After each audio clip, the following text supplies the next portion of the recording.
Prezados irmãos e irmãs, em nosso Senhor Jesus Cristo, hoje celebrando o grande São Camilo de Leles como patrono dos enfermos, dos doentes.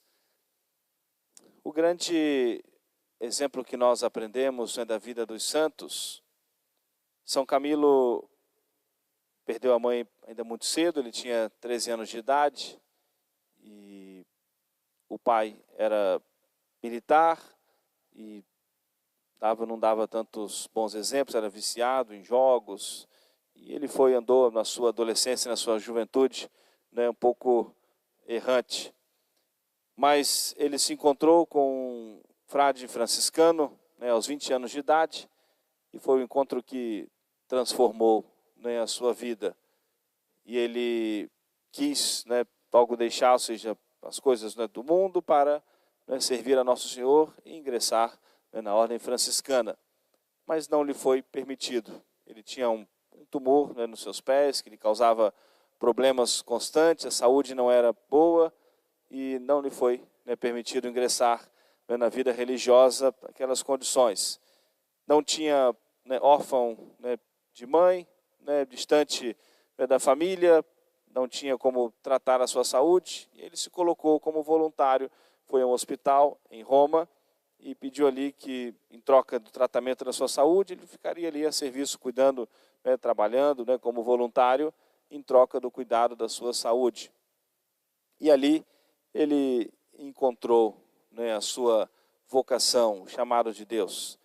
Ele conheceu um grande sacerdote, um grande santo, São Felipe Neri, e que foi um grande orientador espiritual da sua vida, fez com que ele se dedicasse aos estudos e aos 34 anos de idade tornasse sacerdote, o grande São Camilo de Leles. E foi inspirado por Deus para fundar uma congregação, dada aquela experiência que ele viveu no cuidado dos enfermos. Foi inspirado pela graça de Deus para poder fundar uma congregação, vendo o quanto é importante e necessário o cuidado dos enfermos, o amparo da saúde, mas o amparo também espiritual nessa preparação para a partida para a eternidade, e que fundou a ordem que ganhou depois o nome popular da Ordem dos Camilianos, religiosos e religiosas que se espalharam pelos hospitais do mundo inteiro, no cuidado dos enfermos e até hoje, sobretudo no cuidado, no amparo espiritual. Sacerdotes e religiosos e religiosas consagrados a esse serviço. Morreu aos 64 anos de idade, tendo passado toda a sua vida cuidando dessa enfermidade, desse tumor que o acompanhou durante toda a sua vida e que lhe fez muito também padecer. Quando nós olhamos a vida dos santos e pegarmos o calendário litúrgico da igreja, nem todos os santos viveram propriamente o cristianismo, a sua fé católica bem durante toda a sua vida. É certo que todos terminaram bem, se arrependeram dos seus pecados. Muitos guardaram a inocência do seu batismo, foram fiéis a Nosso Senhor durante toda a sua vida. Outros, em algum momento da sua vida, também andaram errantes nos caminhos da vida, mas também se encontraram com Nosso Senhor, se arrependeram dos seus pecados e alcançaram também a salvação. E é importante nós, assim, refletirmos, ao olharmos os exemplos dos santos, para nós entendermos que todos nós fomos chamados por Deus para a santidade. Todos nós fomos chamados por Deus para a vida eterna. E a razão de nós estarmos aqui nesse mundo, como o catecismo nos ensina, e a gente começa ensinando isso às crianças, a finalidade, a razão para a qual nós estamos aqui: conhecer, amar e servir a Deus neste mundo, para depois sermos felizes para sempre no céu. E por isso que nós olhamos sempre para essa passagem desse mundo para a eternidade, não olhamos com o desespero, como diz o apóstolo São Paulo, nós choramos, mas não como os pagãos, que não têm esperança.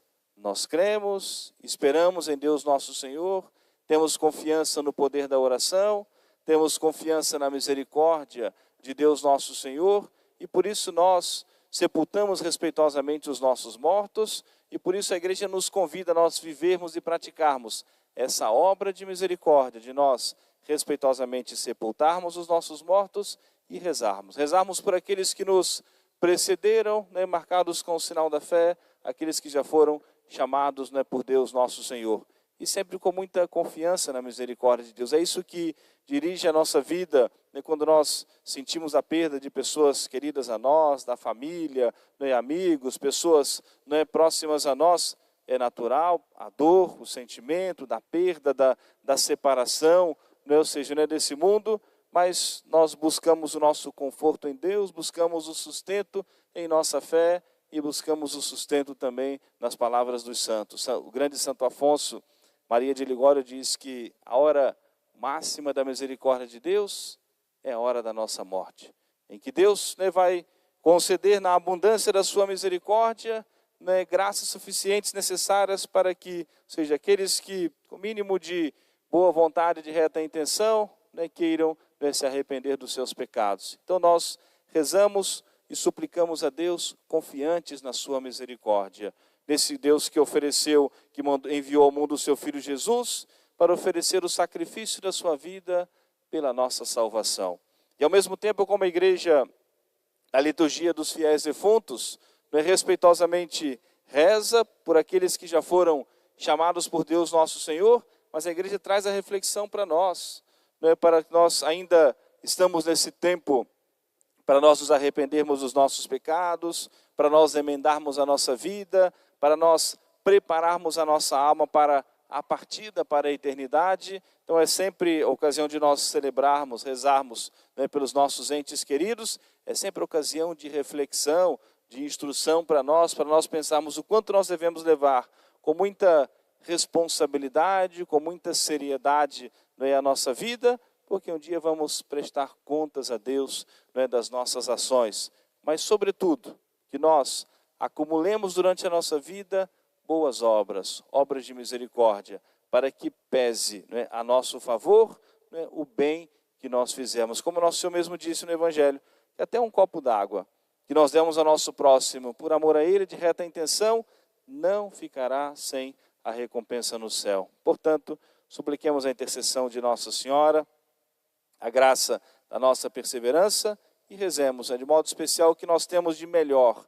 E a única coisa que nós temos para oferecer, né, para aqueles que partiram para a eternidade é o santo sacrifício da missa, unindo o nosso sacrifício, a nossa dor, ao sacrifício de nosso Senhor, suplicando a misericórdia de Deus pelas santas almas do purgatório e também pelo fortalecimento espiritual, pelo fortalecimento também da nossa fé, da nossa esperança, da nossa confiança em nosso Senhor.